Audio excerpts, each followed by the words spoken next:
শীতের আবহাওয়াতেও ঘন ঘন পরিবর্তন সাধারণ মানুষকে যথেষ্ট বিড়ম্বনার মধ্যে ফেলছে। প্রিয় দর্শক, আগামী কয়েকটা দিনের মধ্যে মাঝে মাঝে কিন্তু আবারও বেশ ঘন ঘন পরিবর্তন চোখে পড়ার সম্ভাবনা রয়েছে।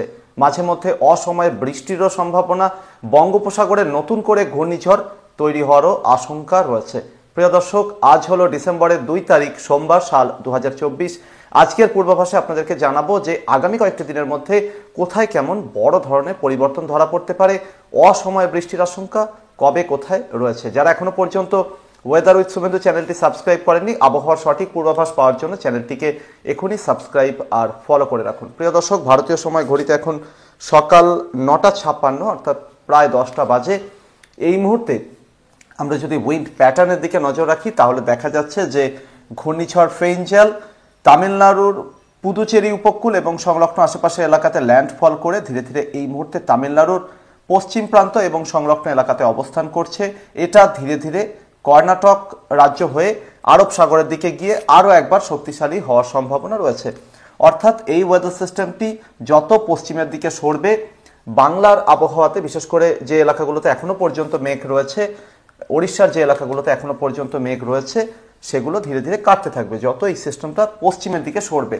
এই মুহূর্তে উইন্ড প্যাটার্নে উত্তর পশ্চিম ভারতের দিক থেকে, বিশেষ করে পাঞ্জাব, ভারতের রাজধানী দিল্লি এবং সংলগ্ন এলাকার দিক থেকে উত্তরপ্রদেশ পর্যন্ত শুকনো হাওয়া নামতে দেখা যাচ্ছে। এদিকে এই হাওয়া কিন্তু ধীরে ধীরে অল্প গতিবেগ নিয়ে বিহার এবং পার্শ্ববর্তী এলাকা হয়ে গাঙ্গেয় দক্ষিণবঙ্গ এবং পার্শ্ববর্তী এলাকা হয়ে চলে যাচ্ছে বঙ্গোপসাগরের দিকে। এদিকে এই মুহূর্তে পাকিস্তানের ভাওয়ালপুর এবং সংলগ্ন এলাকাতে এখানে একটা ঘূর্ণাবর্ত অবস্থান করছে।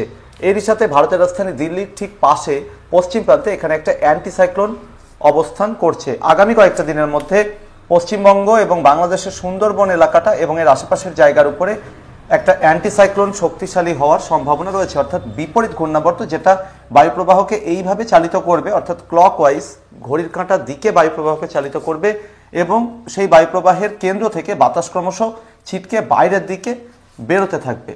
তো সেই রকম একটা সিস্টেম কিন্তু এখানে তৈরি হওয়ার সম্ভাবনা রয়েছে আগামী কিছুদিনের মধ্যে। এই যে শুকনো হাওয়া উত্তর পশ্চিম ভারতের দিক থেকে নেমে আসছে, এর সাথে কিন্তু বাতাসের দূষণও বয়ে আসছে। কলকাতা এবং পার্শ্ববর্তী জায়গাগুলোতে বাতাসের গুণগত মান মোটামুটি আগের মতোই রয়েছে, অর্থাৎ বিগত 2-3 দিনে যেরকম ছিল 100 মাইক্রন প্রতি কিউবিক মিটারে আশেপাশে ঘোরাফেরা করছিল, সেরকমই রয়েছে কলকাতা এবং পার্শ্ববর্তী দক্ষিণ 24 পরগনা, উত্তর 24 পরগনার বিভিন্ন জায়গাতে। অন্যদিকে পুরুলিয়া জেলা এবং পার্শ্ববর্তী এলাকাগুলোতে এখানে বাতাসের দূষণের মান অত্যন্ত বেশি এবং সেই সাথে বীরভূম, মুর্শিদাবাদের একাংশ, পশ্চিম বর্ধমান, যে এলাকাগুলোতে আর কি বৃষ্টি হয়নি, এখানে বাতাসের গুণগত মান এখনো যথেষ্ট খারাপ এবং মোটামুটি 150 মাইক্রনের উপরে এখানে ঘোরাফেরা করছে। ঝাড়খণ্ডের বেশিরভাগ জায়গা জুড়ে এই মুহূর্তে বাতাসের দূষণ অত্যন্ত বেশি এবং সেখানে কিন্তু মোটামুটি 150 থেকে 250 মাইক্রনের মধ্যে ঘোরাফেরা করছে, যার মধ্যে ঝাড়খণ্ডের রাজধানী রাঁচি, হাজারিবাগ, ধানবাদ, এখানে কিন্তু 150 থেকে 200-250 মাইক্রনের মধ্যে AQI রেকর্ড করা হচ্ছে। এদিকে রাজধানী ঢাকা সহ বাংলাদেশের বেশিরভাগ জায়গাতে বাতাসের দূষণের মান আগের তুলনায় কমেছে এবং বাতাসের গুণগত মান এখানে আগের তুলনায় ভালো হয়েছে। কারণ যেটা নজরে আসছে যে উত্তর পশ্চিম দিক থেকে হাওয়া ঢোকার বদলে উত্তর পূর্ব দিক থেকে, অর্থাৎ মেঘালয় এবং পার্শ্ববর্তী এলাকার দিক থেকে হাওয়া নামছে, যে হাওয়াতে কিন্তু পলিউশন বা দূষণ সেভাবে নেই, তাই এই এলাকাগুলোতে বাতাসের গুণগত মান ভালো।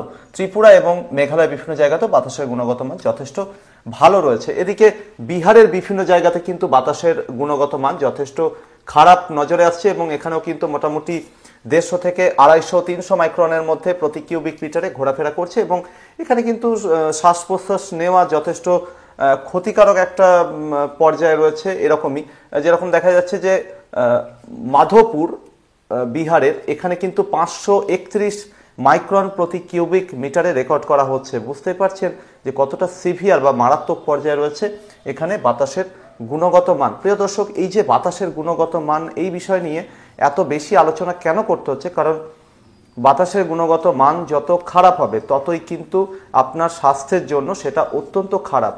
ফুসফুস থেকে শুরু করে হার্ট এবং শ্বাসনালীর বিভিন্ন জায়গাতে কিন্তু এটা যথেষ্ট খারাপ এফেক্ট ফেলে এবং নিউমোনিয়া থেকে শুরু করে অ্যাজমা এবং শ্বাসকষ্ট, ঘন ঘন সর্দি জ্বর, ঠান্ডা জ্বর, এগুলো কিন্তু থেকে যায় এবং সেগুলো সহজে সারতেও চায় না। এই রকমের সিচুয়েশন রয়েছে এবং আগামী 3-4 দিনে কিন্তু মোটামুটি যেরকম রয়েছে পশ্চিমবঙ্গ এবং পার্শ্ববর্তী এলাকাগুলোতে যেরকম রয়েছে এরকমই থাকার সম্ভাবনা, হয়তো পলিউশন লেভেল আরও একটু বাড়তেও পারে। তো যত খারাপের দিকে যাবে তত কিন্তু আপনাকে প্রিকশন নিতে হবে এবং সেক্ষেত্রে বাইরে বেরোনোর সময় যতটা সম্ভব মাস্ক পরে বেরোতে হবে। দক্ষিণ ভারতের বিভিন্ন রাজ্যে বিশেষ করে কর্ণাটক, তামিলনাড়ু, অন্ধ্রপ্রদেশের বিভিন্ন এলাকা, সেই সাথে কেরলে কিছু কিছু জায়গা, এখানে এই মুহূর্তে হালকা থেকে মাঝারি ধরনের বৃষ্টি চলছে। যত সময় যাবে এই বৃষ্টি কিন্তু ধীরে ধীরে আরব সাগরের দিকে শিফট করতে থাকবে, কারণ সিস্টেমটি যেহেতু ক্রমশ পশ্চিমের দিকে সরে যাবে। এদিকে আমরা যদি ওড়িশা এবং পার্শ্ববর্তী পশ্চিমবঙ্গ এবং এর আশেপাশের জায়গার দিকে নজর রাখি, তাহলে দেখা যাচ্ছে যে এই মুহূর্তে বঙ্গোপসাগরের বিভিন্ন এলাকাতে এখনো পর্যন্ত বজ্রগর্ভ মেঘপুঞ্জ তৈরি হয়ে চলেছে। ওড়িশার প্রায় সব এলাকাতেই এই মুহূর্তে আকাশ কোথাও আংশিক মেঘাচ্ছন্ন, কোথাও আবার পুরোপুরি মেঘাচ্ছন্ন রয়েছে। গাঙ্গেয় দক্ষিণবঙ্গের কিছু কিছু জায়গা বাদ দিলে বাকি সর্বত্রই কিন্তু এই মুহূর্তে আংশিক মেঘাচ্ছন্ন, আবার কোথাও পুরোপুরি মেঘাচ্ছন্ন আকাশ। নদিয়া জেলার উত্তরাঞ্চলে কৃষ্ণনগর, বেথুয়া, ডহরি পার্শ্ববর্তী যে জায়গাগুলো রয়েছে এই এলাকাগুলো ছাড়া বাকি সর্বত্রই প্রায় আকাশ আংশিক মেঘাচ্ছন্ন, কোথাও আবার পুরোপুরি মেঘাচ্ছন্ন আকাশ রয়েছে। এবং সেই সাথে বীরভূম জেলার উত্তরাঞ্চল এবং মুর্শিদাবাদ জেলার একেবারে উত্তরাঞ্চলে জঙ্গিপুর এবং পার্শ্ববর্তী যে জায়গাগুলো, এখানে খানিকটা হলেও রোদের দেখা মিলছে এই মুহূর্তে।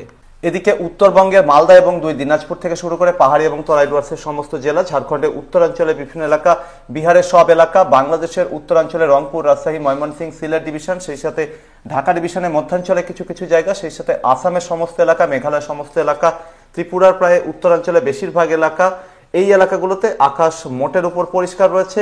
ত্রিপুরার দক্ষিণাঞ্চল এবং সেই সাথে বাংলাদেশের দক্ষিণাঞ্চলে মেঘ এই মুহূর্তে নজরে আসছে। ঝাড়খণ্ডের দক্ষিণাঞ্চলে রাঁচি, জামশেদপুর, চাইবাসা, চাকুলিয়া, ধানবাদ সহ আশেপাশের জায়গাগুলোতেও কিন্তু এই মুহূর্তে মেঘ নজরে আসছে। ট্রপোস্ফিয়ারের 1 থেকে 2 কিলোমিটার উচ্চতায় উত্তর পশ্চিমের যে শুকনো হাওয়া নেমে আসছে, তার সাথে কিন্তু বঙ্গোপসাগরে আর্দ্রতাপূর্ণ হাওয়া, যেহেতু সিস্টেমটা এখনো পর্যন্ত অ্যাক্টিভ রয়েছে, তার কারণে কিন্তু বঙ্গোপসাগরের দিক থেকে দক্ষিণ পূবালী হাওয়া ঢুকছে এবং 2 বিপরীতধর্মী হাওয়া মুখোমুখি হচ্ছে বাতাসের এই উচ্চতায়, অর্থাৎ 1.5 থেকে 2 কিলোমিটার উচ্চতায়। এবং সেই কারণেই কিন্তু এই এলাকাগুলোতে এই অসময়ের মেঘপুঞ্জ তৈরি হচ্ছে এবং তা থেকে কিন্তু কোথাও কোথাও হালকা থেকে ছিটেফোঁটা বৃষ্টি বা কোথাও একটু হালকা থেকে মাঝারি ধরনের বৃষ্টিও কিন্তু নজরে এসেছে এবং এখনো পর্যন্ত কিন্তু কিছু কিছু জায়গাতে বৃষ্টি চলছে। আগামী 48 ঘন্টার মধ্যে কোথায় কেমন বৃষ্টির সম্ভাবনা রয়েছে সেটার দিকে নজর রাখলে দেখা যাচ্ছে যে ওড়িশার রাজধানী ভুবনেশ্বর সহ পুরী, কটক, পারাদীপ, বালাসোর, জগৎসিংপুর, যাজপুর, ভদ্রক, চাঁদবালি, রাউরকেল্লা, এই সমস্ত এলাকাগুলোতে কিন্তু হালকা থেকে মাঝারি ধরনের বৃষ্টির সম্ভাবনা রয়েছে। দক্ষিণ ওড়িশার উপকূলবর্তী জায়গাগুলোতে কোথাও কোথাও ভারী বৃষ্টিও আগামী 48 ঘন্টার মধ্যে হতে পারে। এদিকে কলকাতা সহ গাঙ্গেয় দক্ষিণবঙ্গের দক্ষিণাঞ্চলের যে জায়গাগুলো রয়েছে, বিশেষ করে কলকাতা, পার্শ্ববর্তী 2 24 পরগনা, অন্যদিকে পূর্ব মেদিনীপুর, পশ্চিম মেদিনীপুর, ঝাড়গ্রাম, পুরুলিয়া জেলার একাংশ, বাঁকুড়া এবং এর আশেপাশের কিছু জায়গা, এই এলাকাগুলোতে আগামী 48 ঘন্টার মধ্যে ছিটে ফোঁটা বৃষ্টির সম্ভাবনা রয়েছে, অর্থাৎ খুবই হালকা বৃষ্টি এখানে হতে পারে। তবে পশ্চিম মেদিনীপুর, বাঁকুড়া, ঝাড়গ্রাম এবং এর আশেপাশের কোথাও কোথাও আগামী 48 ঘন্টার মধ্যে হালকা বৃষ্টির সম্ভাবনা রয়েছে, অর্থাৎ ছিটে ফোঁটার থেকে আরেকটু বেশি পরিমাণে, অর্থাৎ হালকা বৃষ্টির একটা সম্ভাবনা কিন্তু রয়েছে। বাকি গাঙ্গেয় দক্ষিণবঙ্গে কোথাও কোথাও ছিটে ফোঁটা বৃষ্টি আগামী 48 ঘন্টার মধ্যে হতেও পারে, তবে সেই সম্ভাবনা কিন্তু কম।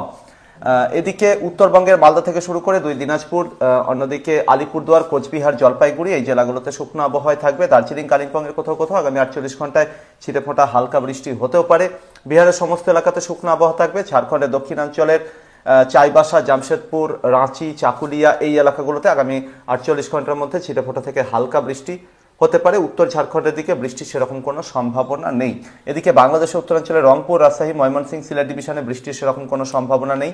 বাংলাদেশের দক্ষিণাঞ্চলে অর্থাৎ খুলনা, চট্টগ্রাম, বরিশাল ডিভিশনের কোথাও কোথাও আগামী 48 ঘন্টার মধ্যে ছিটে ফোঁটা বৃষ্টি হতেও পারে, তবে সম্ভাবনা কিন্তু খুব বেশি নয়।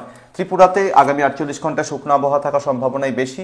আসামের এবং মেঘালয় সব এলাকাতে আগামী 48 ঘন্টার মধ্যে শুকনো আবহাওয়া থাকার সম্ভাবনাই বেশি রয়েছে। আরও প্রায় 2 দিন ওড়িশার বিভিন্ন এলাকাতে অসময়ের বৃষ্টি জারি থাকতে পারে এবং বৃষ্টির পরিমাণ হালকা থেকে মাঝারি ধরনের থাকার সম্ভাবনাই বেশি, যেরকমটা আপনাদেরকে বললাম। তবে কলকাতা সহ গাঙ্গেয় দক্ষিণবঙ্গের দক্ষিণ এবং দক্ষিণ পশ্চিমাঞ্চলের জায়গাগুলোতে যেখানে মেঘের আনাগোনা এখনো পর্যন্ত রয়েছে, এই মেঘ কিন্তু আগামী 48 ঘন্টার মধ্যেই ধীরে ধীরে কাটতে শুরু করবে। আশা করছি যে আজকের দিনটা আংশিক মেঘাচ্ছন্ন আকাশ, কোথাও আবার পুরোপুরি মেঘাচ্ছন্ন আকাশ থাকলেও আগামীকাল দুপুরের পর থেকে গাঙ্গেয় দক্ষিণবঙ্গের জেলাগুলোতে সার্বিকভাবে আবহাওয়াতে উন্নতি হবে। অর্থাৎ সেই সময় থেকে কিন্তু মেঘ প্রায় সম্পূর্ণরূপে একটু একটু করে কাটতে শুরু করবে, এরকমই আশা রয়েছে। আগামী পরশুদিন অর্থাৎ ডিসেম্বরের 4 তারিখ থেকে পুরোপুরিভাবে রোদ ঝলমলে আবহাওয়া বাংলার বিভিন্ন এলাকা, বিশেষ করে গাঙ্গেয় দক্ষিণবঙ্গে নজরে আসবে, এরকমটাই কিন্তু সম্ভাবনা রয়েছে।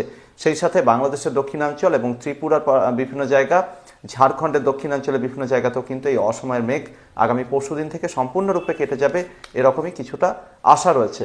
তবে ঝাড়খণ্ডের দক্ষিণাঞ্চলে একটু একটু মেঘ কোথাও কোথাও থেকেও যেতে পারে। এর পরবর্তীতে কি হতে পারে, উত্তর পশ্চিমে শুকনো হাওয়া কিন্তু লাগাতার ঢুকে আসবে। এই মুহূর্তে জম্মু কাশ্মীর লাদাখে একটা পশ্চিমী ঝঞ্ঝা তুষারপাত দিচ্ছে, সেটা ডিসেম্বরের 4 তারিখ অর্থাৎ আগামী পরশুদিন পর্যন্ত জম্মু কাশ্মীর লাদাখে তুষারপাত দিতে দিতে তারপর ধীরে ধীরে চীনের ভিতরের দিকে সরবে। ঘূর্ণাবর্তটি দুর্বল হয়ে গিয়ে উত্তরে শুকনো হাওয়ার গতি বাড়বে, ফলে ডিসেম্বরের 4 বা 5 তারিখ থেকে কিন্তু কলকাতা সহ গাঙ্গেয় দক্ষিণবঙ্গ, উত্তরবঙ্গ, ত্রিপুরা, বাংলাদেশ, আসাম, মেঘালয়, বিহার, ঝাড়খণ্ড, ওড়িশা সর্বত্রই কিন্তু দিন এবং রাতের তাপমাত্রা আবারও কমতে থাকবে। অর্থাৎ শীত আবার একটু একটু করে স্বমহিমাতে ফিরে আসবে, এরকমই আশা রয়েছে। এবং সেক্ষেত্রে ডিসেম্বরের মোটামুটি 6 বা 7 তারিখ থেকে শুরু করে 10 বা 11 তারিখের মধ্যে গাঙ্গেয় দক্ষিণবঙ্গের বিভিন্ন জেলাতে কিন্তু ভোরে বা রাতের তাপমাত্রা, যেটা সর্বনিম্ন তাপমাত্রা আর কি, সেটা 11 থেকে 13 ডিগ্রি সেলসিয়াসের মধ্যেও চলে আসার সম্ভাবনা রয়েছে। কোথাও কোথাও 10 ডিগ্রিতে নেমে গেলে ডিসেম্বরে 10 বা 11 তারিখ হতে হতে আমি অন্তত অবাক হব না। অর্থাৎ জাঁকিয়ে শীত কিন্তু আর 3-4 দিন পর থেকে একটু একটু করে শুরু হয়ে যাবে, এরকমই আশা রয়েছে। যতই সময় যাবে ততই তাপমাত্রা নামবে। কিন্তু ওড়িশার ক্ষেত্রে পরিস্থিতিটা একটু অন্যরকম হলেও হতে পারে। সুন্দরবন এবং সংলগ্ন এলাকাতে থাকা অ্যান্টিসাইক্লোন এবং উত্তর ওড়িশার উপকূলে থাকা সম্ভাব্য অ্যান্টিসাইক্লোনটি আর্দ্রতাপূর্ণ হাওয়াকে যোগান দিতে থাকবে ওড়িশা এবং সংলগ্ন এলাকার দিকে। ফলে এই এলাকাগুলোতে ডিসেম্বরের 7 বা 8 তারিখ থেকে শুরু করে 10 তারিখের মধ্যে অসময়ের বৃষ্টি আরও একবার এসে হানা দিতে পারে। হালকা থেকে মাঝারি ধরনের বৃষ্টি এখানে হতে পারে, কারণ এই অতিরিক্ত আর্দ্রতা যেটা বঙ্গোপসাগরের দিক থেকে প্রবেশ করবে উত্তর পশ্চিমে শুকনো ঠান্ডা হওয়ার সাথে, সেটা মুখোমুখি হয়ে কিন্তু এখানে বজ্রগর্ভ মেঘপুঞ্জ বা কোথাও কোথাও সাধারণ মেঘপুঞ্জ তৈরি করে বৃষ্টি দিতে পারে, এরকমই সম্ভাবনা রয়েছে। তবে ওড়িশা লাগোয়া পশ্চিম মেদিনীপুর এবং পার্শ্ববর্তী কিছু জায়গাতেও এই অসময়ের বৃষ্টি হয়ে গেলে আমি অন্তত পক্ষে অবাক হব না ডিসেম্বরের মোটামুটি 8 থেকে শুরু করে 10 বা 11 তারিখের মধ্যে, এরকমই একটা সম্ভাবনা রয়েছে। তবে অন্য যে এলাকাটা গাঙ্গেয় দক্ষিণবঙ্গের এবং বাংলাদেশের বিভিন্ন এলাকা, এখান দিয়ে কিন্তু উত্তরে হাওয়া বহাল তবিয়তে নেমে যাবে, এরকমই সম্ভাবনা রয়েছে। সেজন্যই শীতের একটু জাঁকিয়ে পড়ার একটা ইঙ্গিত দিয়ে রাখলাম। তো এই যে পশ্চিমী ঝঞ্ঝা চীনের ভিতরের দিকে আগামী 3-4 দিনের মধ্যে সরে যাবে, এর পরবর্তীতে ডিসেম্বরের 8 বা 9 তারিখ নাগাদ আরও একটি পশ্চিমী ঝঞ্ঝা পাহাড়ে এসে তুষারপাত দেবে এবং তার পরবর্তীতে ডিসেম্বরের 13 বা 14 তারিখ নাগাদ আরও একটি শক্তিশালী পশ্চিমী ঝঞ্ঝা জম্মু কাশ্মীর লাদাখের দিকে এসে তুষারপাত দিতে থাকবে। পরবর্তীতে যত সময় যাবে নেপাল, ভুটান, সিকিম, অরুণাচল হয়ে তুষারপাত দিতে দিতে সিস্টেমগুলো পূর্বের দিকে সরতে থাকবে। কিন্তু এদিকে বঙ্গোপসাগরে কিন্তু পরিস্থিতি আবার একটু অন্যরকম হতে পারে। এরকমই কিন্তু ECMWF-এর যে AI সংস্করণ রয়েছে সেখানে কিন্তু একটা ইন্ডিকেশন নজরে আসছে।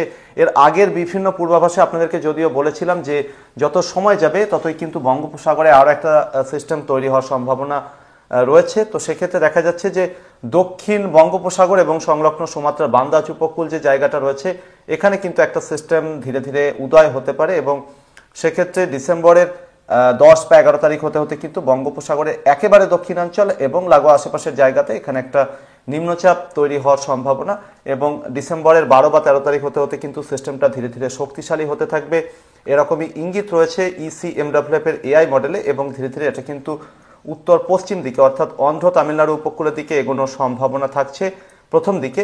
তার পরবর্তীতে কিন্তু এটা ধীরে ধীরে উত্তর এবং পরবর্তীতে উত্তর পূর্ব দিকে অর্থাৎ বাংলাদেশের পার্বত্য চট্টগ্রাম এবং সংলগ্ন মায়ানমারের যে এলাকাটা রয়েছে সেদিকে এগিয়ে যাওয়ার একটা ইঙ্গিত কিন্তু নজরে আসছে এবং এক্ষেত্রে ডিসেম্বরের 16 বা 17 তারিখ সময় লেগে যাওয়ার একটা সম্ভাবনা রয়েছে। এবং সেক্ষেত্রে এই ওয়েদার সিস্টেমটা যদি এদিকে মুভ করে যায় তাহলে কিন্তু বাংলাদেশের পার্বত্য চট্টগ্রামের সাথে সাথে মায়ানমারের বিভিন্ন এলাকাতে কিন্তু দুর্যোগপূর্ণ আবহাওয়া তৈরি হতে পারে, যার প্রভাব কিন্তু বাংলার উপকূলবর্তী জায়গাগুলোতেও পড়ার একটা সম্ভাবনা রয়েছে। যেহেতু সিস্টেমটা তৈরি হতে এখনো বেশ খানিকটা দেরি রয়েছে, এখনই এটার ব্যাপারে কোনোভাবেই নিশ্চিত হওয়া যাবে না।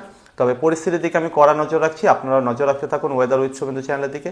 পরবর্তী আপডেট এবং লাইভে আবারও দেখা হবে। ধন্যবাদ।